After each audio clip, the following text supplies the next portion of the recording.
We never intended them to be anything other than a slave. But they began to grow in number and in power, and eventually they fought their way to some freedom. So we became even more cruel, and to keep our black Americans down, we lynched. But yet they rose.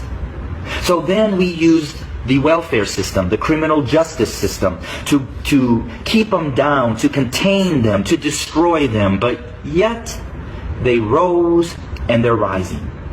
Then we built prisons and jails to hold them. Yet they rose. And so now we are doing exactly what the Pharaoh did at the end, sending out a decree: kill them.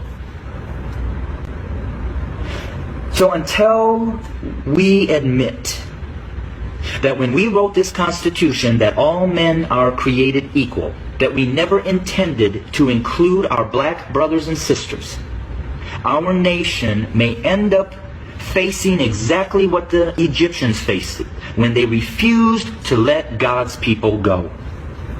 So I'm going to say this to my white fellow Americans, that the bloodshed that is on its way is not on the hands of our fellow black Americans, but is on our hands.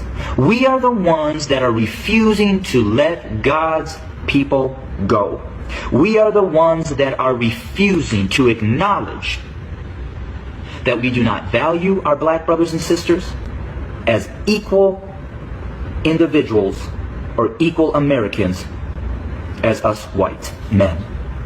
And to my black brothers and sisters, the racial issues, as I've said, have been there from the very foundation. But why do we see it more? Because there's a shifting.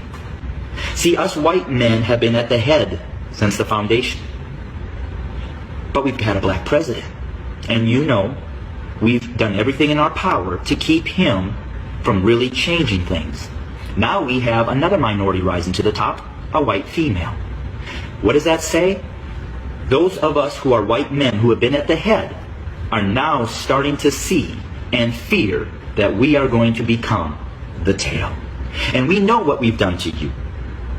And so now we're fearful that you're going to do to us what we have done to you. But I will say this. I've lived in a black community for 23 years. I've never been treated the way that this country has treated my black Americans.